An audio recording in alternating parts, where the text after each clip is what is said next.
શ્લોક નંબર 66. નાસ્તિ બુદ્ધિરયુક્તસ્ય નાસ્તિ બુદ્ધિરયુક્તસ્ય નાસ્તિ બુદ્ધિરયુક્તસ્ય નાસ્તિ બુદ્ધિરયુક્તસ્ય ન ચાયુક્તસ્ય ભાવના ન ચાયુક્તસ્ય ભાવના ન ચાયુક્તસ્ય ભાવના ન ચાયુક્તસ્ય ભાવના ન ચાભાવયત શાંતિઃ ન ચાભાવયત શાંતિઃ ન ચાભાવયત શાંતિઃ ન ચાભાવયત શાંતિઃ અશાંતસ્ય કુતઃ સુખમ અશાંતસ્ય કુતઃ સુખમ અશાંતસ્ય કુતઃ સુખમ અશાંતસ્ય કુતઃ સુખમ. આપણે ગયા વખત સુધી જોયું હતું કે જે પુરુષે મન અને ઇન્દ્રિય જીત્યા નથી એમની બુદ્ધિ સ્થિર નથી હોતી અને એને અંતકરણમાં ભાવના નથી હોતી, એમને શાંતિ નથી મળતી. અને એવું આપણે ગયા વખત સુધી જોયું હતું. ભાવનાની વાત જોઈ રહ્યા હતા આપણે કે જેમના જીવનમાં ભાવ નથી. વેદાંતમાં ઘણા પ્રકારના ભાવ બતાવ્યા છે. જો આત્માને પરમાત્મા સુધીની યાત્રા કરાવવાની હોય તો જીવનની કોઈ અવસ્થાને ઉપર ઉઠાવવી પડે છે. એ ઉઠાવવા માટે મનુષ્ય જીવનના ઘણા બધા ભાવો કામ કરે છે. એમાં પશુ સૃષ્ટિમાં એ ભાવ નથી અને એ ભાવને વિકસિત કરી શકતું નથી. જ્યારે મનુષ્ય જીવન એવું જીવન છે કે જેમાં કોઈ પણ ભાવ વિકસિત કરી શકાય છે. અહીંયા ખેતી ભાવની કરી શકાય એવું મનુષ્ય જીવન છે. એટલે એમાં સૌથી પહેલો ભાવ બતાવ્યો છે કૃતજ્ઞતાનો. પરમાત્માની સૌથી નજીક જો લઈ જતો હોય તો વેદાંતે કીધો છે કૃતજ્ઞતાનો ભાવ છે. કૃતજ્ઞતા એટલે કૃતજ્ઞ એટલે કરેલું જે જાણે છે, જેને એપ્રિશિએટ કરે છે, કરેલા પ્રતિ જે એપ્રિશિએશનનો ભાવ રાખે છે એને વેદાંતમાં કૃતજ્ઞતાનો ભાવ કહે છે. એ કૃતજ્ઞતાનો ભાવ જીવનમાં બહુ મહત્વનો છે. કદાચ પશુ સૃષ્ટિથી મનુષ્યને એ એક જ ભાવ અલગ કરે છે. એટલે આપણે ત્યાં કહેવાયું છે કે આહાર નિદ્રા ભયમૈથુનંચ સમાનમેતત પશુભિર્નરાણામ. આ ચારે ચાર જે છે આહાર, નિદ્રા, ભય અને મૈથુન. આહાર, નિદ્રા, ભય અને મૈથુન આ ચારે ચાર પશુમાં પણ છે, મનુષ્યમાં પણ છે. ધર્મો હિ તેષામ અધિકો વિશેષો.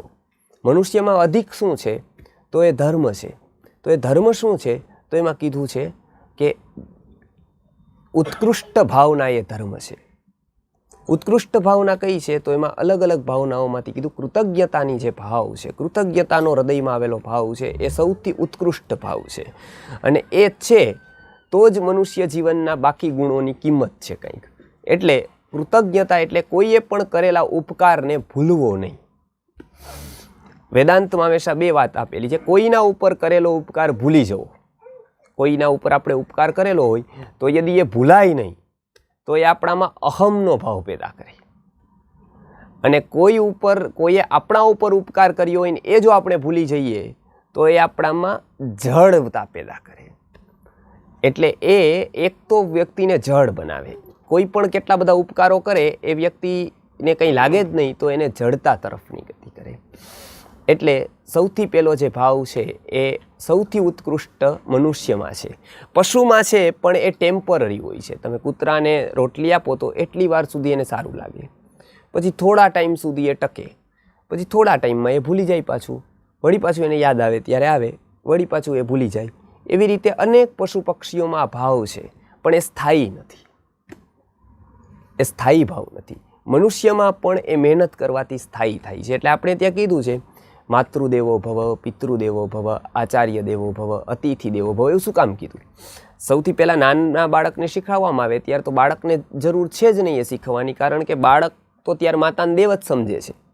એમ કે એને જ્યારે શીખવવામાં આવે છે ત્યારે તો માતા જ સર્વસ્વ છે એનું.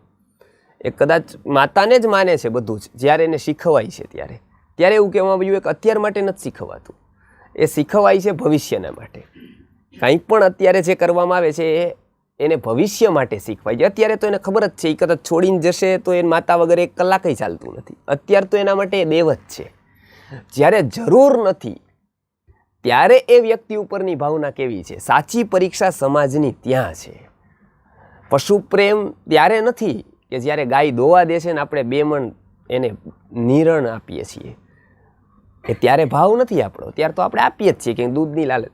ભાવ તો ત્યારે છે જ્યારે ગાય કાંઈ નથી આપતી, ગાય આપવાનું બંધ કરે છે અને છતાંય જો આપણું એ જ ભાવના ગાય તરફની રહે તો એ કહેવાય કે કૃતજ્ઞતાનો ભાવ સ્થાયી થઈ ગયો છે સમાજમાં. માતા પિતાની જરૂર ત્યાં સુધી તો છે જ, જ્યાં સુધી પાળે છે પોષે છે ત્યાં સુધી તો એના વગર ચાલતું જ નથી. પણ એની કોઈ જરૂર નથી, એની કોઈ આવશ્યકતા નહીં, પરિસ્થિતિ મુજબ એની કોઈ આવશ્યકતા નથી. અને છતાંય આપણો ભાવ એના પ્રત્યે એવો જ છે કે જે દિવસે એની 100% જરૂરિયાત હતી તે દિવસથી લઈ ત્યારે જેવો ભાવ હતો એવો 1% જ્યારે એની જરૂરિયાત નથી રહી ત્યારે પણ જો એવો ભાવ છે તો કહી શકાય કે ના, માતા પિતા એનો કૃતજ્ઞતાનો ભાવ છે. ગુરુ પ્રત્યે પણ એવું જ છે. જ્યારે આજકાલ તો એ સંબંધ જ ગયો છે એટલે એનું તો કંઈ વાત જ નથી થતી. આપણે જ્યારે શિક્ષક અને જે ગુરુ અને શિષ્યનો સંબંધ હતો એ આજે તો બિલકુલ કોમર્શિયલ થઈ ગયો છે, બિલકુલ આર્ટિફિશિયલ થયો છે કે એકદમ સ્કૂલમાંથી જાય ત્યારે એને ભૂલે છે, કોલેજમાંથી જાય એટલે એને ભૂલે છે. જોકે એનું પણ લેવલ ઘણું નીચું આવી ગયું છે. ગુરુપદ એને 100% ગુમાવી દીધું છે. કેમ કે જીવનની ઊંચાઈ એની પાસે નથી. બેઠક ઊંચી રાખીએ કોઈ દિવસ જીવનની ઊંચાઈ આવતી નથી. નહીંતર તો આપણા કરતાં ખિસકોલી ઘણું ઉપર બેસે છે અને કાગડો ઘણું ઉપર ઉડે છે, પણ એનાથી એની જીવનની ઊંચાઈ નથી. એટલે ગાદી ઉપર આવવાથી, ખુરશી ઉપર આવવાથી કોઈ જીવનની ઊંચાઈ નથી આવી જતી.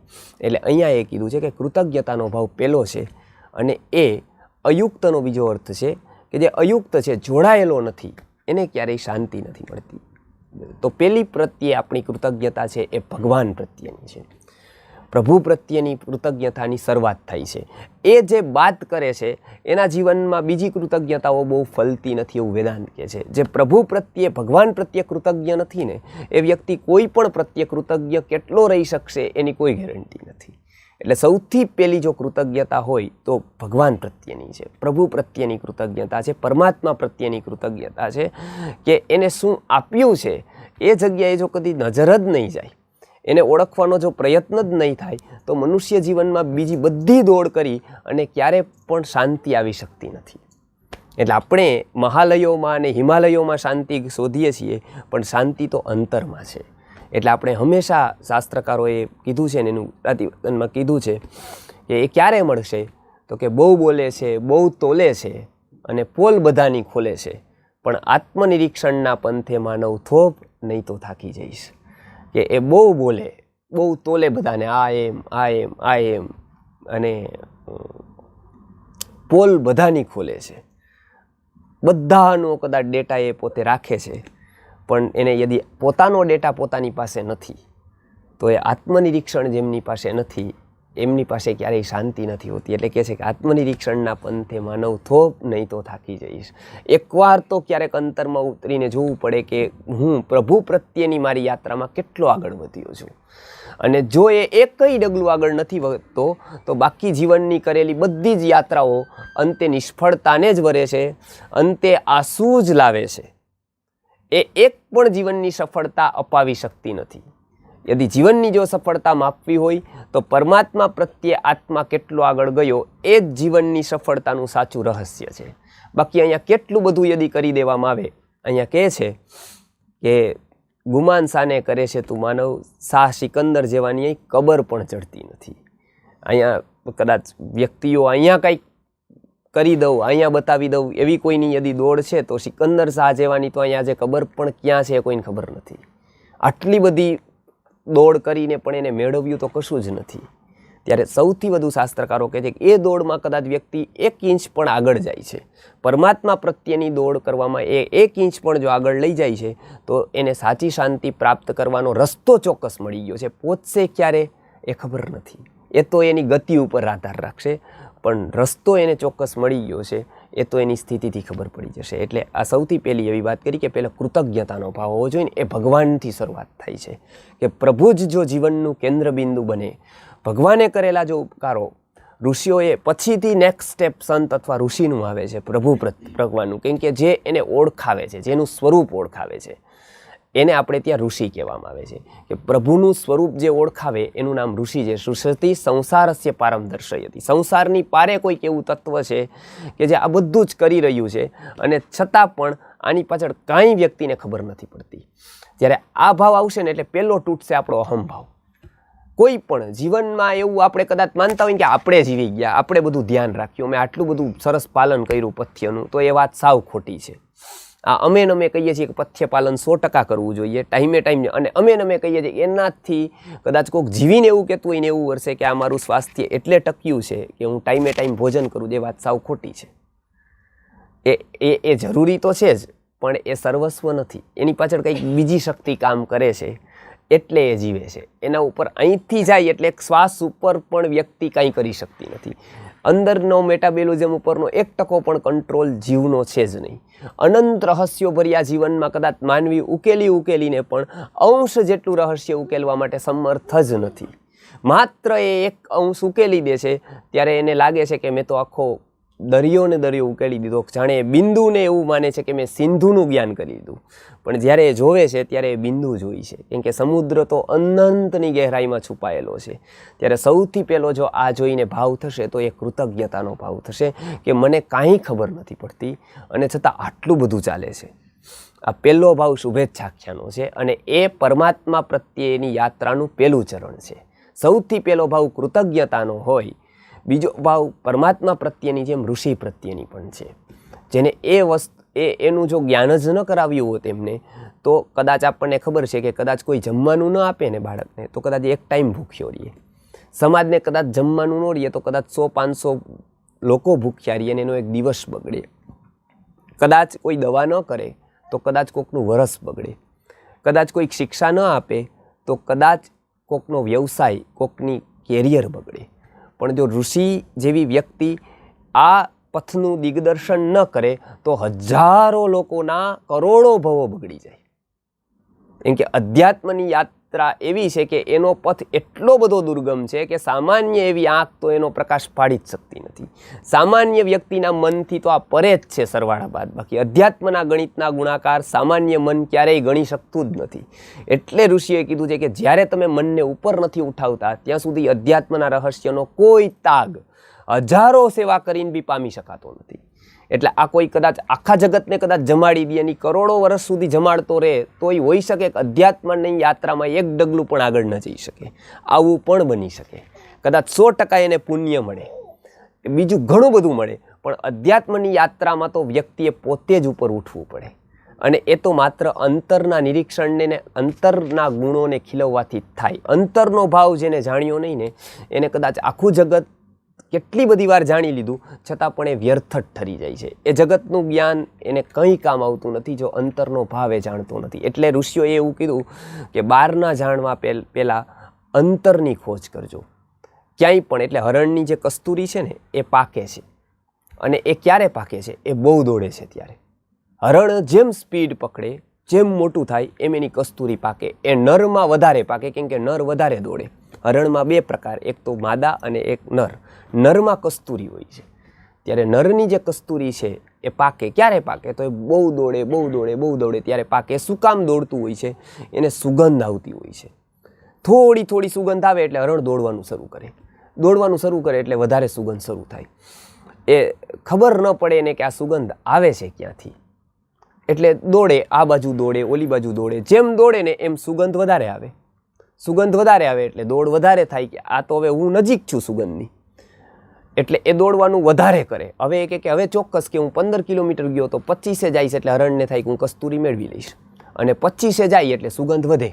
એટલે એને એમ લાગે કે હા બરાબર, હજી હું નજીક આવી ગયો, હવે 50 જ દૂર છે, 50 પહોંચે ઓર સુગંધ આવે એટલે એને એમ થાય કે નહીં હવે હું હજી નજીક આવી ગયો છું.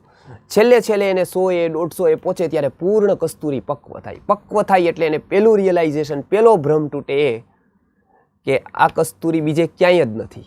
એ જ્યાં બેઠું હોય ત્યાં સુગંધ આવવા માંડે. એટલે એને પહેલું વિચાર એ આવે કે આ યદી ત્યાં હોત તો અહીંયા કેમ આવે છે. હવે સુગંધ દૂર નથી એની પાસે, સામે જ અંતરમાં જ છે. અંતરમાં હોવાથી એને તરત જ એ રિયલાઇઝેશન થાય કે હા કસ્તુરી અહીંયા જ છે, હવે ક્યાંય જવાની જરૂર નથી. એ થાય ને ત્યારે હરણ શાંતિથી બેસી જાય, કેમ કે હવે કસ્તુરીની ખોજ પૂરી થઈ ગઈ. હવે એ કેવી રીતે મેળવવી એ મેળવી ન શકે. હરણ જીવતે જી કસ્તુરીની સુગંધ મેળવી શકે, કસ્તુરી ક્યારેય ન મેળવી શકે. એટલે એ કસ્તુરીની જે સુગંધ છે એની દોડ હરણ કરે રાખે, અનંત જગ્યાએ જાય. એ મનુષ્યને પણ શરીરની ભૂખ પૂરી થાય ને એટલે મનની જાગે. એટલે નાટક, ચેટક, સિનેમા કે ત્યાં કંઈક મળી જાય. એટલે મન ફ્રેશ કરવા માટે પૂર્તિઓ, પેપર, સાહિત્ય, આ કેટલા બધા નાટક. પણ એ પરતાલે નાચવાવાળા કોને તાલ દઈ શકે જીવનનો? એ પણ કોકના તાલે જ નાચતો હોય, કોકના પૈસેથી જ આવ્યો હોય, એને પણ જીવનની ચિંતા હોય, એને પણ ઠપકા ખાધા હોય પત્નીના, એને પેટ ભરવા માટે આ અહીંયા નાચતો હોય. એટલે એ કોકના તાલે નાચવાવાળો તાલ કોને આપી શકે? એટલે આપણને એમ થાય એનો તાલ જબરજસ્ત છે ને એનો તાલ કદાચ મનને લાગી ગયો તો કદાચ આ મન બેતાલ થઈ જશે ને આંખ ઉગડી જશે, કદાચ ત્યાંથી કસ્તુરી મળી જશે. પણ આ જે વાત છે એ કદાચ વ્યર્થ ઠરે થોડા દિવસમાં. એમાં તમને કંટાળો આવવા માંડે. કદાચ 5-6 નાટક જોવે એટલે કંટાળો આપવાની શરૂઆત થાય. એનો તાલ કાંઈ મનને લાગે નહીં એટલે ઓર આગળ વધે. એટલે જાય કે કદાચ સાહિત્ય કરશે, કદાચ સંગીત કરશે, કદાચ કોઈ કલા મને આનંદ આપી દેશે, કદાચ કોઈ ચિકિત્સા, કોઈ પથી, કોઈ પદ્ધતિનું જ્ઞાન મને આનંદ કરી દેશે, કોઈ ધ્યાન, કોઈ ડમરું, કોઈ નૃત્ય. એટલે અનંત જગ્યાએ એ વ્યક્તિ ફરતી જાય. શનિ રવિએ ગોઠવે વિદેશોમાં, એટલે હિમાલયને આંબેતુન, દેશ વિદેશને ઘૂમી વળે ને આટલું બધું કરે ત્યારે એ વ્યક્તિની કસ્તુરી ચોક્કસ પાકે. જો એને એ ખબર પડે કે આ બધી જ વસ્તુમાંથી પાસ થતો જાય અને જો એને બધી જ વસ્તુનો વ્યર્થનો બોધ યદી થતો જાય કે નહીં અહીંયા નહીં, આ પાક્કું, આ મને એક સ્ટેપનું જ કામ કરે છે, બાકી આનાથી વધારે કાંઈ નથી. જેમ સ્કૂલની મહત્તા છે, સ્કૂલને આપણે દ્વેષ નથી કરતા. હંમેશા કીધું કે જ્યાંથી તમે નીકળો ત્યાંને દ્વેષ ન કરો, પણ જો તમે ત્યાં રોકાઈ ગયા તો 100% તમારો દોષ છે. હંમેશા જેટલી સંસ્થાઓ, જગતના જેટલા સંપ્રદાયો છે એ બધી સ્કૂલો છે. એ જેટલા કામ છે પહેલાં એટલા જ પછી નકામા છે. જેટલા જ કામના પ્રારંભિક અવસ્થામાં છે એટલા જ પછીની અવસ્થામાં નકામા છે. તમે ત્યાંથી 100% એનો ઉપયોગ કરો, પણ એ ઉપયોગ કરીને ત્યાં રહી ગયા તો કોઈ બી પ્રકારનો વિકાસ ત્યાંથી સાધી શકાતો જ નથી. એ હંમેશા એક સ્ટેપિંગ સ્ટોન બને છે સામાન્ય વ્યક્તિને. એ બહુ ઉપયોગી છે. જેને કોઈને દારૂ છોડાવી દેવો હોય, કોઈનું વ્યસન છોડાવવું હોય, બહુ ઉપયોગી છે. એનો લેવો જ જોઈએ સહારો. પણ આત્માની ઉડાન ભરવી છે ત્યારે વ્યક્તિએ શું કરવું જોઈએ? તો કે ભમરા જેવું થવું જોઈએ. ભમરર શું કરે? એક ફૂલમાંથી રસ લે, પછી બીજા ફૂલે વયો જાય, એમાંથી રસ લઈને ત્રીજાએ જાય, એમ કરતો કરતો એક દિવસ કમળે પહોંચી જાય. એવી જ રીતે અધ્યાત્મનો યાત્રી ક્યાંકનો ઉપયોગ કરે, જેનાથી એને ચડાવ્યો એના પ્રતિ પહેલો ભાવ કૃતજ્ઞતાનો યદી હોય તો 100% એની યાત્રા આગળની જ હોય. એના ઉપર કોઈ દ્વેષ નથી, પણ એ ફૂલ ઉપર બેસી રહેવું હવે નકામું છે, કેમ કે ત્યાં હવે કોઈ રસ નથી એના માટે. ત્યાંની યાત્રાનો એ પૂરો થઈ ગયો છે ટપ્પો, એટલે આગળ વધે. એટલે અહીંયા વાત કરેલી છે કે જેમ હરણ દોડે છે ને એમ એની કસ્તુરી પાકે છે, એમ મનુષ્યની પણ જો દોડ શરૂ થાય ક્યાંક ને ક્યાંક તો એ 1000 જગ્યાએ એને એવી મળે છે કે જ્યાં એને ભ્રાંતિ રહે છે કે અહીંયા છેલ્લે અધ્યાત્મ તરફ આવતા જ એ વ્યક્તિને થાય છે કે નહીં, અહીંયાનો જે રસ્તો છે ને એ હવે પહોંચાડવાવાળો છે. ત્યાં સુધી પહોંચવા માટે 100% ઠોકરો ખાવી જ પડે છે. ત્યાં સુધી પહોંચવાનું એમનેમ થતું જ નથી. પણ ત્યાં એકવાર પહોંચી ગયા, અધ્યાત્મનો યાત્રી યદી આત્મ વિષયક જ્ઞાને પહોંચે છે ત્યારે એને લાગે છે કે નહીં આ રસ્તો બરાબર છે, ત્યારે પક્વ અવસ્થા એની આવે છે. અને પક્વ અવસ્થા એ આવે છે એટલે મનુષ્ય સૌથી પહેલી વાત થાય છે કે સ્થિર થાય છે. પછી એની દોડ ત્યાં પૂરી થઈ જાય છે. પછી એના માટે બસ હવે બીજું કાંઈ નથી. હવે એને નાટકમાં આનંદ નથી. હવે કદાચ પિક્ચર જોશે 4 જણા જોશે તો, પણ હવે પિક્ચર એમના માટે અનિવાર્ય નથી. હવે એને ખબર છે કે આમાં આવા કેટલા વારા બધા નાચ ચાલે જ છે જગતમાં. એને હવે હિમાલય, હવે નૈસર્ગિક રમણીયતા, આવું એને માટે કદાચ એ સહજ થઈ જાય છે, કેમ કે એને ખબર છે કે આ જ પંચમહાભૂતનો ખેલ છે. કદાચ ક્યાંક વધારે લીલું છે, ક્યાંક કદાચ સૂકું છે, ક્યાંક કદાચ આવા જ ફૂલ છે, પણ એ ફૂલનું ભવિષ્ય મુરઝાવાનું જ છે. ત્યારે આ એક ભાવ યદી ઓથાય તો આત્મા તરફની યાત્રા એની વધે છે આગળ.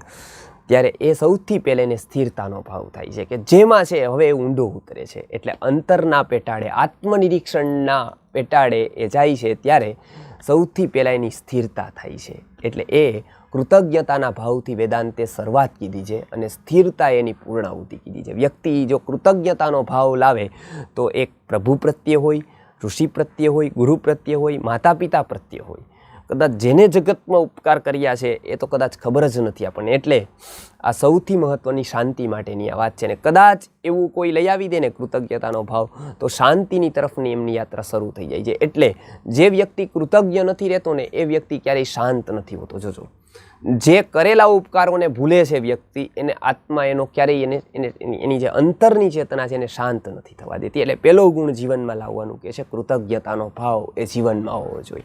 એટલે આ પહેલા ભાવથી શરૂઆત કરે છે કે કૃતજ્ઞતાનો ભાવ આવતા જ એટલે આપણે તે એવું કીધું કે બ્રહ્માગ્ને સુરાપે ચ ચૌરે ભગ્નવ્રતે તથા નિષ્કૃતિર્વિહિતા લોકે કૃતજ્ઞે નાસ્તિ નિષ્કૃતિ. કે બધાના પ્રાયશ્ચિત છે. ચોરી કરેલી હોય તો પ્રાયશ્ચિત છે, કોઈએ દારૂ પીધો હોય તો પ્રાયશ્ચિત છે, ભગ્નવ્રત થયું હોય તો પ્રાયશ્ચિત છે, પણ કૃતજ્ઞ માટે જે વ્યક્તિ એ કરેલા ઉપકારોને યાદ નથી રાખતો તો એના માટેનું કોઈ પ્રાયશ્ચિત જ નથી. એટલે નિષ્કૃતિર્વિહિતા લોકે કૃતજ્ઞે નાસ્તિ નિષ્કૃતિ. એના માટેની નિષ્કૃતિ એટલે કે પ્રાયશ્ચિત કોઈ નથી. એટલે સૌથી પહેલાં જો કોઈ ભાવ લઈ આવવાનો હોય તો એ કૃતજ્ઞતાનો લાવવાનો છે. એટલે આપણે ત્યાં મંદિરે જઈએ ને તો બીજા બધાની પદ્ધતિ એવી છે કે મંદિરે જઈને પગે લાગે.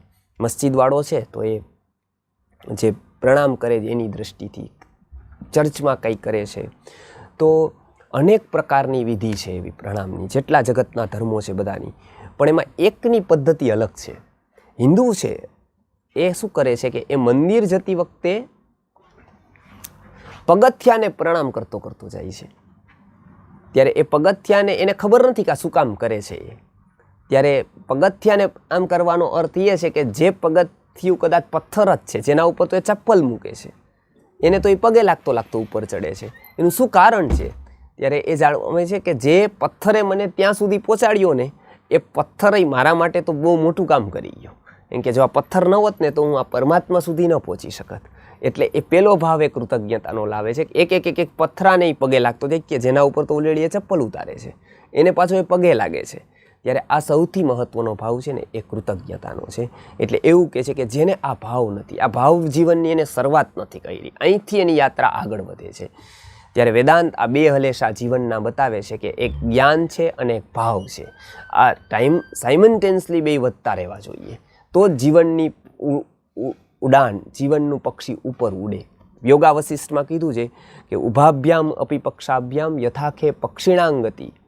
જેવી રીતે જીવનના પક્ષી, જેવી રીતે આકાશનું પક્ષી બે પાંખથી ઉડે છે, એમ જીવનનું પક્ષી પણ બે જ પાંખથી ઉડે છે. એક તો ભાવના, કૃતજ્ઞતા જેવા જીવનમાં આવતા રહેલા ભાવો, અને નિયમિત થતું રહેલું અધ્યયન એટલે કે જ્ઞાન. આ બે જો જીવનમાં સાકારિત થાય તો જીવનની ચેતના ઉપર તરફ પ્રયાણ કરે. એટલે કે એવી રીતે જેમ પક્ષી ઉપર ઉડે એવી રીતે જીવન પણ ઉપર ઉડે. એટલે અહીંયા કહે છે કે જે ભાવના જેનામાં નથી એ વ્યક્તિને શાંતિ પ્રાપ્ત થતી નથી, આવું કીધું. એટલે હવે એ કહે છે કે નચાભાવયત શાંતિ, એ શાંતિ એને પ્રાપ્ત થતી નથી. જીવનની જે અંતિમ કદાચ જો કોઈ મેળવવાની વાત છે તો એ આ શાંતિ છે કે જેની ગીતા વાત કરે છે. પણ એ શાંતિ કદાચ બધા ડેસ્ટિનેશન માને છે, બધાનું ધ્યેય એક જ છે કે મેળવવી છે, પણ રસ્તાઓમાં ગડબડ છે. કેટલાક લોકો એવા રસ્તા બતાવે છે કે કદાચ ભૂખ લાગે અને આપણે જમી લઈએ તો પણ શાંતિ થાય, પણ એ કેટલા દિવસ પૂરતી હોય? 2 કલાક પૂરતી. વળી પાછું ભૂખ લાગે એટલે વળી પાછી અશાંતિ શરૂ થાય. એસી લગાડી દઈએ થોડી વાર શાંતિ થાય, વળી પાછું ગરમી વધે એટલે વળી પાછી અશાંતિ શરૂ થાય. ત્યારે જીવનમાં પ્રત્યેક અશાંતિ, પ્રત્યેક વ્યાધિ ઔષધ લેતા શાંતિ થાય, પણ એ ટેમ્પરરી હોય છે એ શાંતિ. એટલે વિષયનો જે ભોગ છે એ ટેમ્પરરી શાંતિ અપાવે છે, પણ પરમાત્માની જે પ્યાસ છે અને જો એની ઉપર પ્રયત્ન કરવામાં આવે ને આ ભાવો જીવનમાં લાવવામાં આવે તો જે શાંતિ ફલિત થાય છે ને શાંતિશ્ચિરંગેહિની એવું કહેવાય છે. યોગીનું લક્ષણ કરતી વખતે ભર્તૃહરિજીએ કીધું છે કે ધૈર્યમ પિતા ક્ષમા ચ જનની શાંતિશ્ચિરમ ગેહિની.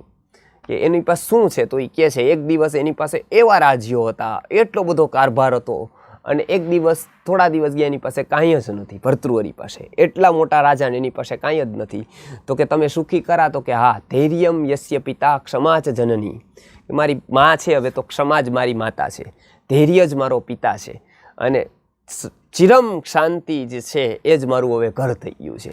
એટલે આ યોગીની વાત એમને પોતાના નીતિ શતકમાં કરેલી છે. એ જ અહીંયા કહે છે કે શાંતિ મેળવવાની હોય, પ્રસન્નતા કે શાંતિ પ્રાપ્ત કરવાની હોય, કે જે જીવનનું ધ્યેય છે, તો સૌથી પહેલાં ભાવ જીવનમાં લાવો. કૃતજ્ઞતાથી લઈ અને બધા જ ભાવો લાવો. એ કોઈ નહીં આપી શકે, એ આપણે જ લાવવા પડશે. એના માટે આપણે ત્યાં સ્વાધ્યાય પ્રવચનાભ્યામ ન પ્રમદિતવ્યમ એટલે કીધું છે કે આ પેલી વાત સમજવી પડશે જીવનને. કોઈ એવી વાત નથી કે તમે 10 રૂપિયામાં, 50 રૂપિયામાં, 1 લાખમાં કોઈ કલાકારને બોલાવી લો ની કલાકાર કદાચ કલા પ્રદર્શિત કરે અને આપણને શાંતિ થઈ જાય, આપણને એવું લાગે કે નાના આનંદ ફલિત થઈ જાય, તો આવી કોઈ સસ્તી પ્રસિદ્ધિ, આવું કોઈ સસ્તો રસ્તો છે જ નહીં જીવનમાં. એ થાય છે એ કદાચ એના જીવનમાં થતી હશે થોડી ઘણી પ્રાપ્તિ, આપણા જીવન માટે એ બેકાર જ છે. આપણા જીવન માટે વ્યર્થનો જ ખેલ સાબિત થાય છે અંતે. એટલે અહીંયા ખાસ કહે છે કે એવા રસ્તા કોઈ શાંતિના છે નહીં. હવે કહે છે કે જો શાંતિ નથી મળતી તો શું નથી? તો કે અશાંતસ્ય કુતઃ સુખમ. જેના જીવનમાં કદાચ શાંતિ નથી ને, સ્થિરતા નથી ને, એના જીવનમાં કદાચ ગમે તેટલું આવી જાય ને બધું, ક્યારેય એને સુખ મળતું નથી. સુખની યાત્રા, દોડ એની વધતી જ રહેશે. હંમેશા આપણે ત્યાં કહેવાયું કે જો એના જીવનમાં અંતર્મુખી દ્રષ્ટિ નથી તો લક્ષી લક્ષમ સતમ શતંચ એટલે કે 100 મેળવ્યા તો એમ થાય 200 લઈ લઉં, 200થી 1000 લઈ લઉં, 1000થી લક્ષ લઈ લઉં, લક્ષવાળો કે કરોડ, કોટીપતિ તથાઈવ છે એટલે કે કોટીપતિને એમ થાય હું હજી કરોડોપતિ બની જાઉં, એને એમ થાય કે હજી અચ્છા એમાં અહીંયા દોડ નહીં, બ્રહ્મા વિષ્ણુ પદમ વિષ્ણુ શિવપદમ એટલે અહીંયા બ્રહ્મા થઈ જાય તો એને એમ થાય કે હું ઇન્દ્ર થઈ જાય તો બ્રહ્માપદ લઈ લઉં, બ્રહ્મા થઈ જાય તો વિષ્ણુપદ લઈ લઉં, વિષ્ણુપદની આરાધના કરે તો એને એમ થાય કે શિવસેનાથી થવાય તો એ થઈ જાઉં. એટલે આ દોડને તૃષ્ણાવધિ કોગત, આની કોઈ અવધિનું કોઈ પાર જ નથી. યદી બહારની દ્રષ્ટિ દેખાડવામાં આવે તો ક્યાંય પૂર્ણતા જ નથી. કેમ કે હરેક વ્યક્તિ એ જ માટે દોડે છે. એને એમ થાય છે કે અહીંયા લઈ લઉં, આ લઈ લઉં, આ લઈ લઉં, પણ જો થોડોક અંતર્મુખી થઈને જોવે તો એને જરૂર તો બહુ ઓછી હોય છે, એની આવશ્યકતા તો ઓછી હોય છે, એની ગ્રીડ વધારે હોય છે. એટલે આ બંનેની શાસ્ત્રકારો બેય વચ્ચે ભેદરેખા મૂકે છે કે તમારે જો સત ઉપર જીવવું હોય તો તમે શાંતિ ફલિત કરીને જીવી શકો ને એવું જીવવાથી શાંતિ, પણ મત ઉપર જો જીવવાનું હોય તો કોઈને શાંતિ ન મળે. લોકો શું કહેશે, લોકોના મતો ઉપર જો કોઈનું જીવન છે કે લોકો શું કહેશે, લોકોને કેવું સારું લાગે, તો એ મતોનું સુખ છે. આપણા મોટાભાગના સુખો એ મતોના છે, સતના નથી. આપણે એવું નથી ઈચ્છતા કે આપણો આત્મા શું કહે છે, આપણે એવું ઈચ્છીએ છીએ કે બીજા આના માટે શું કહે છે. એટલે આપણા હંમેશા પરમતને અધીન જે વ્યક્તિ જીવન જીવે છે એની ચેતનાને ઉપર લઈ જવામાં બહુ તકલીફ પડે છે, કેમ કે એનો નિર્ણાયક કોઈક બીજો જ છે. અને જો એ બીજો નિર્ણાયક છે, બીજો કોઈ કારણભૂત છે, તો આ વ્યક્તિ ક્યારેય ઉપર જ નહીં ઉઠી શકે. એટલે અહીંયા કીધું છે કે મતોના સુખો છોડો. ભગવદ્ ગીતાનું એક કહેતું હોય કે મતોના સુખો છે કે લોકો શું, તો એક જ કે આપણે ત્યાં કહેવાયું છે કે કદાચ આપણો આત્મા જો સાક્ષી દેતો હોય ને એ યદી એવું અનુભવતો હોય કે આ સાચું છે, તો કદાચ જગત આખાના સર્ટિફિકેટ કદાચ આપણને ન મળે, એક પણ જીવનમાં ઉપલબ્ધિ ન મળે, તો પણ એ વ્યક્તિને કોઈ અશાંત કરી શકે નહીં. અને આત્મા જ કોઈનો સાક્ષી નથી દેતો અને એ જ અતૃપ્ત છે, તો જગત આખાના કદાચ સર્ટિફિકેટ લઈ આવવામાં આવે શાંતિના, એને બધા જ નોબેલો, બધા જ પુરસ્કારો મળી જાય, એને શાંતિ નથી મળતી. અને આ એક બનેલી ઘટના છે. એલ્વિસ પ્રેસ્લી કરીને છે, આપણે કદાચ નામ સાંભળ્યું હોય. મોટાભાગના મોટિવેશનલ સ્પીકરો અત્યારે એનું નામ આપે છે આ માટે. કેટલાક લોકો નથી આપતા, એનું કારણ એને એ દોડાવવાની હોય છે જીવનમાં, પણ મોટાભાગના અહીંયા થાપ ખાધી છે. કેમ કે સૌથી પહેલાં મોટિવેશનલ સ્પીકર જેને આદર્શ ગણે છે, જેના એ બહુ મોટા મોટા વખાણ કરીને એના જેને ચિત્રો બતાવવામાં આવે છે, જીવનના સફળ શિલ્પી તરીકે એને ઓળખાવવામાં આવે, એ જીવનના હંમેશા મોટા ભાગના નિષ્ફળ વ્યક્તિઓ છે. એ લોકો આત્માની ગતિમાં તો હંમેશા નીચા જ ઉતરેલા છે. એક એક વ્યક્તિએ કેટલા બધા કોમ્પ્રોમાઇઝ કર્યા છે, એક એક વ્યક્તિએ કંઈક ઉપલબ્ધિ મેળવવા માટે આત્માને દાવ ઉપર લગાવી દીધો છે. ત્યારે કદાચ એ નાની અમથી સફળતાને પ્રાપ્ત કરી શક્યો છે, એનો મોટો ફોટો લગાડી દીધો હોય, પણ એના જીવનમાં તો એને ક્યારેય પૂછ્યું નહોતું કે હું વાત તો તારી કરું છું, પણ તું તો તને સફળ ગણસ ને. જો એવું એને પૂછવામાં આવે, એની સાચું બોલે ને તો એને કહે કે ના ના આ વાત ખોટી કરે છે, મને ખબર છે કે હું કેટલો અશાંત છું. એ તો એટલે આ લોકોને તેનું કંઈ ખબર જ નથી હોતી, એટલે એના ફોટા મોટા લગાડીને એ બધાને કહે છે કે જો આ સફળ થઈ ગયો, આ સુખી. એટલે આપણને એ ધૂન લઈ આવીએ. આપણને એમ થાય કે ના ના હા આટલો મોટો ક્રિકેટર સફળ થઈ ગયો તો મારા દીકરાને મોકલી દઉં ત્યાં, સફળતા તો આને કહેવાય. એટલે આપણે ત્યાં ક્લાસીસ કરાવીએ, એમ કે આ આમ વાળ વરાવે છે, આ વ્યક્તિ આટલો સફળ, આટલા બધા પૈસા. તો આપણને થોડી ઘણી શાંતિ ફલિત થઈ હોય તો આપણે આવાના પ્રવચન સાંભળી આવી, તો આપણને વળી પાછું મન છે ને એક દિવસ કહે કે આ મેં તો મારું જીવન વ્યર્થમાં ખોઈ નાખ્યું, હું કંઈ કરી જ ન શક્યો, આજ 50 વર્ષ થઈ ગયા, ઓની પાસે 3 કંપની, મારી પાસે તો કંઈ છે જ નહીં, એની એ ભૂખ આપણને જગાડી દે. ત્યારે આ ભૂખ તો સમાવવાની હોય એ વ્યક્તિ તો એ ભૂખ જગાવી દે, પાછું કોઈ ઉપાય એનો હોતો નથી એની પાસે. ત્યારે એલ્વિસ પ્રેસ્લીનું એક ઉદાહરણ છે, એ શાસ્ત્રકારો ગુરુજી એનું ખાસ ઉદાહરણ આપતા હતા કે કદાચ કોઈ એવું કહેતું હોય કે જીવનની સફળતા શાંતિ આપી દે, તો એ સાવ ખોટી વાત સાબિત થાય છે. એલ્વિસ પ્રેસ્લીની 33 વર્ષની ઉંમર અને પુણ્યનો ઉદય જો વ્યક્તિનો હોય ને, આત્માના વિકાસને અને પુણ્યને કોઈ સંબંધ હોતો નથી. એટલે પુણ્યનો ઉદય ગમે તેવા ઠોઠમાં ઠોઠ નિષ્ફળ સાવ ગમાર વ્યક્તિને પણ બહુ ઉપર ચડાવી શકે. પુણ્યના યોગે સંપત્તિ મળી શકે, પુણ્યના યોગે સફળતા મળી શકે, પ્રસિદ્ધિ મળી શકે. આત્મવિકાસ કોઈ દિવસ પુણ્યના યોગે થાય જ નહીં. એના માટે પુરુષાર્થ જ જરૂરી બને. પુરુષાર્થ આત્મવિકાસ કરાવી શકે, જરૂરી નથી પ્રસિદ્ધિ અપાવે, જરૂરી નથી એને સુખી કરી શકે. કદાચ એના જીવનમાં કદાચ કોઈ સાધનો ઉપલબ્ધ જ ન હોય, કદાચ જીવન આખું સાધનોના સંઘર્ષમાં જાય, પણ આત્માની ગતિ તો એ ઉપરની જ કરે. એ જે હંમેશા એ પ્રયત્ન કરે. એટલે ભગવાને અર્જુનને ખાસ સમજાવ્યું છે કે પ્રાપ્ય પુણ્ય કૃતામ લોકાન ઉષિત્વા શાશ્વતીમ ક્ષમા શુચિનામ શ્રીમતાંગે હે યોગભ્રષ્ટો ભિજાયતે અને તત્રતમ બુદ્ધિ સંયોગમ લભતે પૌર્વદેહિકમ યતતે ચ તતો ભૂય સંસિદ્ધો કુરુ નંદનક. આ એક યાત્રા તો માન જ માનાની. આ કદાચ અહીંયા કોઈક સારામાં સારું કામ કરતાં કરતાં કદાચ વચ્ચેની યાત્રામાંથી એ વયો જાય, તો બીજી જગ્યા હું એને એવી આપી દઉં કે જેમાં નાનપણથી જેની કુશાગ્ર બુદ્ધિ અને ઉત્કૃષ્ટ આત્માની ચેતનાની આરે એનો જન્મ થાય. એટલે બહુ વખતથી જેને ગણેલું છે એને એમનેમ પાછું વિકાસના રૂપે મળે. કદાચ પરિસ્થિતિ એની સારી હોય, કદાચ ન પણ મળે. એટલે એલ્વિસ પ્રેસ્લીનું જે ઉદાહરણ છે, 33 વર્ષે એવો પુણ્યનો યોગ જામ્યો. ખોટું કરે, કદાચ ખોટામાં ખોટો દાવ નાખે, ગમે તેવડી ભૂલો કરે, એને સફળતા મળે. એવી જગ્યાએ એને પૈસા નાખ્યા કે જ્યાં એને લાગતું હતું કે આ સાવ નકામા જ છે, અને કદાચ ભાવ વધી ગયો બહુ, તો એ પૈસા એને મળી ગયા. હવે જોજો, બુદ્ધિમાન બહુ બુદ્ધિ ચલાવીને કદાચ પૈસા રોકે ને પૈસા જાય, પણ કદાચ નિર્બુદ્ધ વ્યક્તિ કદાચ સાવ આંધળું ક્યાં દાવ નાખે અને કદાચ સફળ થઈ જાય. તો આમાં આપણને લાગે કે આમાં બુદ્ધિનો તો કોઈ રોલ જ નથી. કદાચ હોય તો થોડો ઘણો છે, નિર્ણય લેવામાં છે, પણ કંઈક તો બીજું તત્વ છે કે જે આમાં કામ કરે, જેને એ તત્વ પુણ્યનું છે. એટલે પુણ્યના ઉદયે તો એવી સફળતા એમને અપાવી, એવી સફળતા અપાવી કે નાનપણમાં જ એમની કીર્તિ, એમની ખ્યાતિ, પ્રસિદ્ધિ અને પાછું સુખ, આવું બધું એક જીવનમાં કોઈ ન પડે. કોઈ બહુ પ્રસિદ્ધ હોય પણ પાછું એનું ઘરમાં ન ચાલતું હોય, કોકનું ઘરમાં બહુ ચાલતું હોય તો બહાર નિષ્ફળ હોય, કોકની પાસે પૈસા બહુ હોય તો સ્વાસ્થ્ય ન હોય. બરાબર. એક હમણાં પેલું બધા એક શેઠ હતા તો બહુ જમાડે બધાને, ગુરુજી ત્યાં રોકાઈ દિલ્હીમાં, એટલે બધાને કે જમાડો કે આવી રીતે આમ. પછી પેલું બધા લોકોને કે તમે થોડુંક લ્યો એમ દૂધપાક કે પૂરી કે, તો કે ના ના, આ બધા લોકોને જમાડું તો કે મને એક પ્રશ્ન છે એ કે હું આટલું બધું આ બધું કરું છું, સારું લોકોને આ બધું, તો કે ગુરુજીએ કીધું તમે લો એમ ટૂંકમાં, તમે જમતા હોય તો કે ના ના, માને તો ડૉક્ટરે બાફેલું ખાવાનું જ કીધું છે. હવે કેટલા બધાને શીરો પૂરી દૂધપાક ને બધું જમાડે છે, પણ પોતે તો એકય મીઠાઈનું બટકું નથી જમી શકતા. ત્યારે એને કીધું એ તો પુણ્યને અધીન છે, તમે ગયા વખતે કદાચ કોઈ નહીં જમાડ્યા હોય, એટલે કદાચ આ વખતે તમને ના પાડી લીધી હશે, હવે જમાડો તો કદાચ આવતા વખતે વળી પાછ તમને એવો યોગ આવશે કે તમે ખાઈ શકશો, ક્યારેક દૂધપાક પૂરી તમે ખાઈ શકશો. એટલે સૌથી વધારે જો કંઈ હોત છે તો ભોજ્યશ્ચ ભોજન શક્તિશ્ચ, ભોજ્ય મળવું ને ભોજનની શક્તિ મળવી, આ બહુ કઠિન વાત થાય. જેને ભોજન મળે ને એને મોટા ભાગના ભોજનની શક્તિ જ ન મળે, એ કાંઈ જ ન ખાઈ શકે. અને બહુ ખાઈ એવી જઠરાગ્નિ કોકને પ્રાપ્ત થાય તો હંમેશા ખાવાના ફાફા જ રહે જીવન આખું.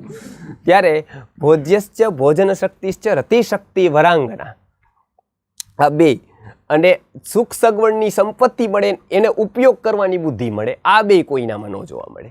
જો કદાચ બુદ્ધિ બહુ હોય તો ક્યાંય ભેગું જ ન થતું હોય એનું, અને કદાચ બહુ બધું પડ્યું હોય તો ક્યાં વાપરવું એ એની બુદ્ધિ ન ચાલતી હોય, તો એના માટે આ જગતમાં કાગડા ઘણા બધા છે જ, એ અલગ રીતે ચડી જાય બધા લોકો, એટલે એનો વિકાસ એ અટકી જાય, ન એક પુણ્ય કરી શકે. એટલે આ બે વસ્તુ મેળવવી કુદરતની રીતે બહુ મુશ્કેલ પડે. આવી ઘણી બધી સંપત્તિ એલ્વિસ પ્રેસ્લીના નાના અમતા જીવનમાં ભેગી થઈ ગઈ 30-31 વર્ષે. અને જેમ વ્યક્તિ ઉપર ચડે ને એમ સાચા વ્યક્તિ જેમ જીવનમાં મળે ને એમ ખોટાની લાઈન થતી જાય, એમ કે એ લોકો પ્રસિદ્ધિ જોઈને આવે.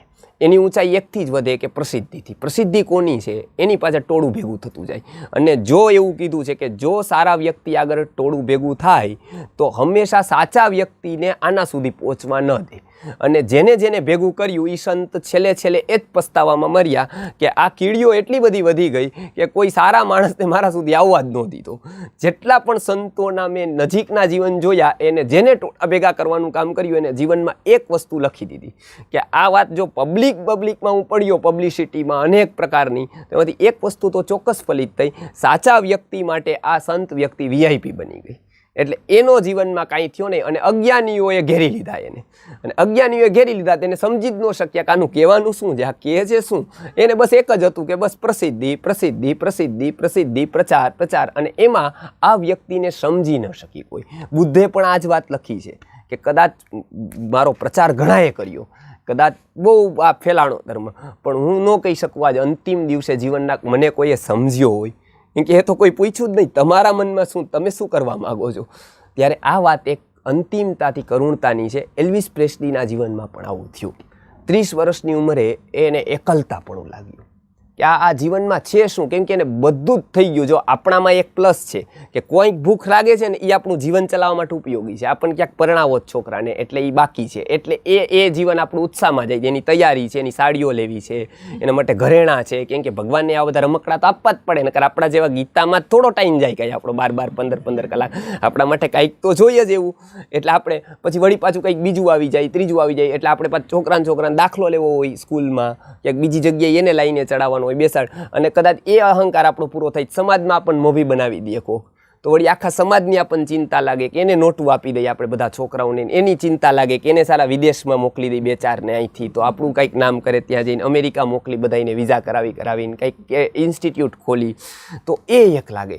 પછી એમાંથી વળી 4-5માં જઈને કોક વળી સન્માન ગોઠવે તો એક એવોર્ડ લેવાનું મન થઈ જાય. ચાલો આપણે હવે આ એવોર્ડ લઈ લઈ, તો કંઈક જીવનમાં લાગે કે ના ધન્ય થયા કાંઈક એમ. તો આપણી 50-60 વર્ષની જીવનનું કંઈક મૂલ્ય કરે સમાજ એમ. એટલે એ દોડ રાખેલી જેનું પર્પસ છે. કેમ કે વ્યક્તિને હંમેશા કામ રહે બીજે દિવસે, એટલે જ એનું મન ચાલતું રહે.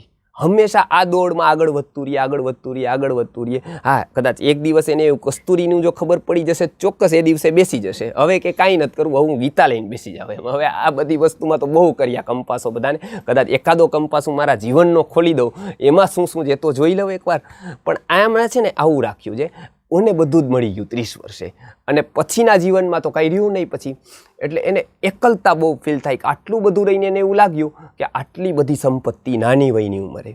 પ્રસિદ્ધિ એટલે એવી કે એક પોતાનો શર્ટ ફેંકે તો આગળ 1000-2000 લોકો એનો શર્ટ પકડવા માટે તૈયાર હોય. એની બોલી બોલાય. પછી જેમ વ્યક્તિ શું હોય ઉપર ઉઠે એમ એની વસ્તુની કિંમત થતી જાય. આત્માની તો ભગવાન જાણે કેટલી થતી હોય ઉપર જઈને. એમાં તો કદાચ એને બહુ દાવ લગાવ્યો હોય, આત્મા વેચીને તો બધું ઊભું કર્યું હોય. એની તો કદાચ કબાડામાંય કિંમત ન થાય એના આત્માની, તો એટલો બધો એ નીચે હોય ચેતનાની દૃષ્ટિએ. પણ એની વસ્તુની કિંમત, એને પહેરેલા ચશ્માની કિંમત, એને પહેરેલા કપડાની કિંમત, એના ઓટોગ્રાફની ને ફોટોગ્રાફની કિંમત, આ બધી વધતી ગઈ. 1000-2000 લોકો લાઈનમાં ઊભા હોય એનું લેવા માટે. પણ આ વ્યક્તિ અતિશય 6 મહિના સુધી તો એ એકાંતમાં વયો ગયો, રૂમમાં બેઠો, વ્યગ્ર થઈ ગયો. કેટલા બધા સાયકોલોજિસ્ટોની લાઈન લગાડી દીધી. કોઈએ કીધું કે આ દવા આપો, આ દવા આપો, આ દવા આપો. 2-2.5 વર્ષ સુધી તો એ વ્યગ્ર રહ્યો. એને શું કરવું છે જીવનમાં એ ખબર જ ન. આ બધાથી એને ફલિત કાંઈ ન થાય, એને ઊંઘ જ આવે નહીં. અને બધા લોકો એને ગોળીઓનો મારો ચલાવે, વૈદકીમ આવે, પાવડરનો મારો ચલાવે, જે દવા જાણે એ દવા એને દે. કાંઈ મંત્ર તંત્ર કરે, માદળિયા, જપ, દોરા, ધાગા, આ બધું જ કરી દીધું. ઊંઘ ન લઈ આવી શક્યું કોઈ. મનુષ્ય જીવનની તો કરુણતા આ છે કે બહુ એ અહંકાર કરતો હોય ને તો એને લેવું, એક ઊંઘ જેવી વાત છે ને આપણા હાથમાં નથી. એક સામાન્ય એવી ઊંઘ આપણે આપણી લઈ આવતા નથી. જગતની તો છોડ દો, તો આપણે તો આ બધી અહંકાર શેનો રાખીએ. કદાચ ભૂખ ન લાગે ને તો ભૂખ લાગે તો એને વધારવાની દવાઓ છે, ભૂખ લગાડવાની એ કઈ દવા નથી. કદાચ થોડી ઘણી હોય ને તો એને વધારવાની ખરી દવા. અગ્નિ પ્રદીપ્ત થાય એવી ખરી, પણ અગ્નિ ઉત્પન્ન થાય એવી એ કઈ દવા નથી. એટલે બધા જ ચિકિત્સા શાસ્ત્રો ક્યાંક તો એના હથિયાર હેઠા જ મૂકી દે છે. અને એવું જ એલ્વિસ પ્રેસ્લીના જીવનમાં થયું. 33 વર્ષની ઉંમરે પૂરી થતાં અચાનક એક મેસેજ આવ્યો. એલ્વિસ પ્રેસ્લીએ છત ઉપરથી કૂદી અને આપઘાત કરી દીધો છે. એનું જે સ્યુસાઇડ હતું ને, આના જગતના જેટલા પણ કારણોથી જે સ્યુસાઇડ થાય છે ને, એમાંનું એકય કારણ એના સ્યુસાઇડનું નહોતું. આ લોકોને વિચારતા કરી મૂક્યા આની આત્મહત્યા પાછળનું કારણ શું, અને એવું કયું દુઃખ, કદાચ પ્રતિકૂળ પત્ની ઘણાના આત્મહત્યાનું કારણ બની છે આજ સુધી, ધનનો અભાવ ઘણા બધાને આત્મહત્યા તરફ પ્રેરે છે, ગૃહનો કંકાસ, હંમેશા વ્યગ્ર રહેતું મન, આવું કેટલી બધી વાતો છે. આમાંથી ભૌતિક સંપત્તિના બારામાં યદિ વિચારવામાં આવે તો એક પણ એવી વાત નહોતી કે જેના જીવનમાં એને પ્રાપ્ત ન કરી હોય નાની ઉંમરે, અને અનાયાસથી એને પાછી પ્રાપ્ત ન થઈ હોય. પણ આ એક એવી વાત હતી કે જે એ પૈસાથી મેળવી શકતો નહોતો, જેના માટે તો કંઈક એને બીજું જ મેળવવાની જરૂર હતી. અફસોસ એ વાતનો રહ્યો કે આટલું બધું કરીને પણ એના જીવનમાં આ વાત ના આવી, આ અંતરનું સુખ મળે એવો ગુરુ એને ન મળ્યો, આ રસ્તો બતાવવાવાળો જીવનમાં કોઈ એને વ્યક્તિ ન મળ્યો. અને મોટા ભાગના વ્યક્તિ જેમ મોટો થાય છે ને એમ મોટા ભાગની જો અસફળતા, અશાંતિ જો કોને તો એ હોય છે મોટા ભાગના જીવનમાં જેમ વ્યક્તિ મોટો થાય એમ એની આસપાસમાં સ્વાર્થી લોકો ભેગા થઈ જાય છે. એટલે એને આ લોકો કોઈ પણ પ્રકારનો રસ્તો બતાવી શકતા નથી. એમ કે જો વ્યક્તિને કંઈક એની પાસેથી લેવાનું છે ને, સ્વાર્થ છે ને, તો ક્યારે પણ બીજા વ્યક્તિનું હિત ચિંતન કરી શકતો નથી. એટલે મારા ગુરુજીના છેલ્લા શબ્દો આ હતા કે કદાચ કોઈ બી પ્રકારનો ગમે તેવા પૈસાવાળા, ગમે તેવા ખ્યાતિવાળા લોકો આવી જાય, તમને પહેલો ભાવ એવો થાય કે આને બતાવી દીધું હો, બાકી તો માનવાનું કે અધ્યાત્મની યાત્રા તો તમારી ઘણી બધી બાકી છે જી. તો તમે કદાચ ગમે તેટલું કરશો, કદાચ 500 ગુરુકુલ કરશો ને તમે ત્યાં ને ત્યાં જ રહેશો. આ બધું વધતું જશે, બિલ્ડિંગ ને સ્ટ્રક્ચર ને ઇન્ફ્રાસ્ટ્રક્ચર ને ગાયોને આ બધું કદાચ તમે વધારી દેશો ઘણું બધું, પણ ત્યાં ચેતના આત્માનો ત્યાંનો ત્યાં જ છે હજી તો 12 વર્ષથી. પણ જો તમને પેલો ભાવ કરુણાનો રહે કે કાંઈ વાંધો નહીં, એ કરે કે ન કરે, પણ કાંઈક તો વાત એવી છે કે હું 5 વસ્તુ એને કહી દઉં ને એનો આત્મા કદાચ ઉપરની ને વયો જશે તો કદાચ એની પ્રાપ્તિ ઘણી બધી થઈ શકે. આ ભાવ આવી જાય તો અંદર વિચારજો, ના આપણે કંઈક ઉપરની તરફની છીએ, કદાચ કાંઈ જીવનમાં નથી તો પણ એક તો વાત એવી છે જ કે મારું નિમિત્ત કરીને કોઈક 2 વ્યક્તિ તો ઉપર જઈ જ રહ્યા છે. ત્યારે આ વાત બહુ મહત્ત્વની છે કે અશાંત વ્યક્તિને ક્યારે પણ સુખ હોતું નથી. એટલે જો સુખ મેળવવું હોય તો સૌથી પહેલી ફલિત કરવી પડે શાંતિ, અને એ શાંતિ ફલિત કરવાના ગીતાએ રસ્તા બતાવ્યા છે. એમાં ભાવ જીવનનું પહેલી વાત કરેલી, ઇન્દ્રિય અને મનની અનધીનતાની બીજી વાત કરેલી, જે આપણે પહેલાં જ જોઈ રહ્યા હતા કે ઇન્દ્રિય અને મનથી અનધીન જેમ જીવન થતું જાય એમ જીવન શાંતિની યાત્રાએ નીકળે છે. એના પ્રત્યે ભગવાને જે રસ્તા બતાવ્યા છે, ઋષિઓએ જે કહેલા છે, એ જે સ્વાધ્યાય પ્રવચનાભ્યામ ન પ્રમદિતવ્યમ, બોધ વચનોમાં કેટલી જગ્યાએ આ વાત તૈતરીય ઉપનિષદોમાં આવે છે કે નિયમિત ગીતા જેવા ગ્રંથોનું વાંચન આપણે કરીએ. માત્ર 7 દિવસનો કે 1 કલાકનો વિષય ન રહેતા જો જીવનનો વિષય બને, જો એ મુખ્ય વિષય આપણો બને, આપણામાં આ ગૌણ વિષય છે, બીજું કાંઈ નથી તો આ છે, બીજેથી ટાઈમ મળે તો આ છે, ત્યારે સૌથી પહેલાં એના માટેનો રિઝર્વ ટાઈમ, સૌથી પહેલાં આપણે થોડો ઘણો એનામાં ટાઈમ કાઢતા થઈએ. કેમ કે આ વાત એવી નથી કે બીજું ઉપયોગી છે અને આ થાકી ગયા પછી ફ્રેશ થવાની વાત છે. સૌથી પહેલાં આનામાંથી કદાચ આપણને એવો બોધ મળી શકે કે આ વાંચતા કદાચ ક્યારેક કોક સ્તરે ચેતનામાં જો જ્યોત પ્રગટી જાય, ક્યારેક કોક ક્ષણે એ અનુભૂતિ આવી જાય, ત્યારે વ્યક્તિને પહેલી એ વાત લાગે છે કે કદાચ જે હું કરું છું એમાં વ્યર્થ તો નથી ને ઘણું બધું. અને જો આ વ્યર્થનો બોધ થાય તો સાર્થકનું પ્રયાણ શરૂ થાય છે.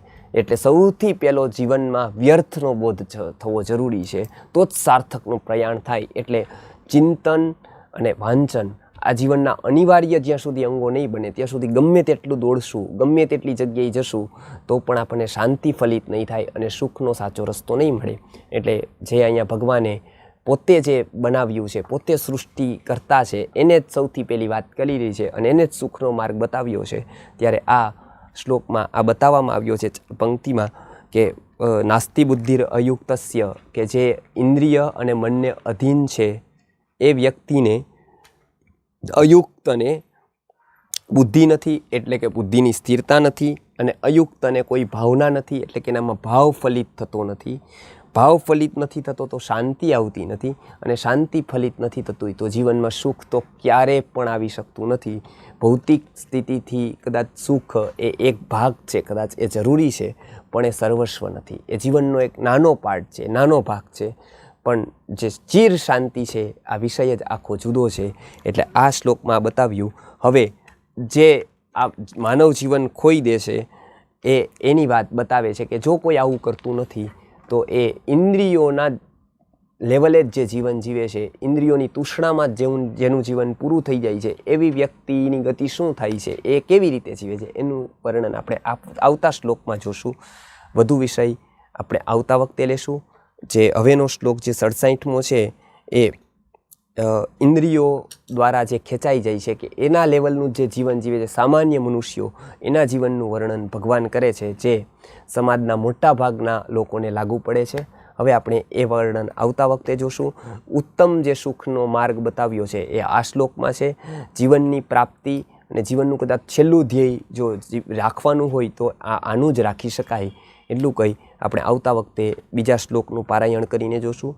જે થોડી વાત છે આપણા આના વિશેની એ ભાઈ કરશે, અને બાકીનું આપણે આવતા વખત શ્લોકથી આપણે પારાયણ કરી અને આગળ વધશું. પ્રશ્નોત્તરી પછી લેશું ને? પૂરી જ કરી લઈએ. જી, તો 10 મિનિટમાં કોઈને આ શ્લોકમાં પ્રશ્ન હોય